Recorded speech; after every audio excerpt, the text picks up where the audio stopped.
ദുആകളിൽ ചിലത് പറയാൻ പാടില്ലാത്തതുണ്ട്. അനസ് റളിയല്ലാഹു അൻഹു പറയുകയാണ്, നബി സല്ലല്ലാഹു അലൈഹി വസല്ലം ഒരു സഹാബിയെ കാണാൻ പോയി. രോഗിയാണെന്ന് അറിഞ്ഞപ്പോൾ ഖദ് സാറ മിസ്ലൽ ഫർഖി, ഒരു മാംസം കഷ്ണം പോലെ ആയിട്ടുണ്ട് അദ്ദേഹം.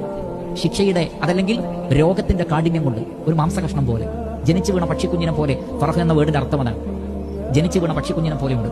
നബി സല്ലല്ലാഹു അലൈഹി വസല്ലം അദ്ദേഹത്തോട് ചോദിച്ച ആദ്യത്തെ ചോദ്യം എന്തായിരുന്നു, കഴിച്ചത് എന്നോ അതല്ലെങ്കിൽ എങ്ങനെയാണ് ഈ രോഗം വന്നത്, അതൊന്നുമല്ല. അള്ളാഹുവിന്റെ റസൂൽ ചോദിച്ച ചോദ്യം ഹൽ തദുഉല്ലാഹ ബിശൈഇൻ ഔ തസ്അലഹു ഇയ്യാ, അള്ളാഹുവിനോട് എന്തെങ്കിലും ദുആ ചെയ്തിരുന്നോ എന്നാണ്. പ്രാർത്ഥിച്ചതിൽ തെറ്റിയതാണ് ഈ സംഭവം.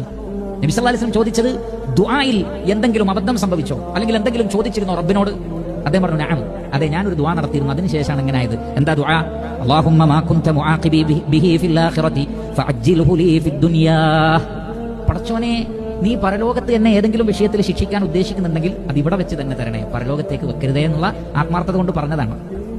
ഫഖാല റസൂലുള്ളാഹി സ്വല്ലല്ലാഹു അലൈഹി വസല്ലം സുബ്ഹാനല്ലാഹ്, അല്ലാഹുവിന്റെ റസൂൽ അല്ലാഹുവിന്റെ പരിശുദ്ധിയെ വാഴ്ത്തി അത്ഭുതപ്പെട്ടുകൊണ്ട് സുബ്ഹാനല്ലാഹ് ലാ തുതീഖു, താങ്കൾക്കത് കഴിയില്ല. അല്ലാഹു ഇവിടെ വെച്ച് ശിക്ഷിച്ചാൽ അത് താങ്ങാൻ നമുക്ക് കഴിയില്ല, അതുകൊണ്ട് അങ്ങനെ ദുആ ചെയ്യരുത്.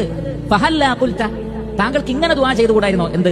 റബ്ബനാ ആതിനാ ഫിദ് ദുനിയാ ഹസനതൻ വഫിൽ ആഖിറതി ഹസനതൻ വഖിനാ അദാബന്നാർ. ഇങ്ങനെ ദുആ ചെയ്യണം. കാരണം ഇവിടെ ശിക്ഷിച്ചോ അവിടെ വേണ്ടെന്നല്ല, ഇവിടെയും വേണ്ട അവിടെയും വേണ്ട, അങ്ങനെയാണ് ദുആ ചെയ്യേണ്ടത്. അങ്ങനെയാണ് ദുആ ചെയ്യേണ്ടത്. ഇവിടെയും ഖൈർ, പരലോകത്തും ഖൈർ.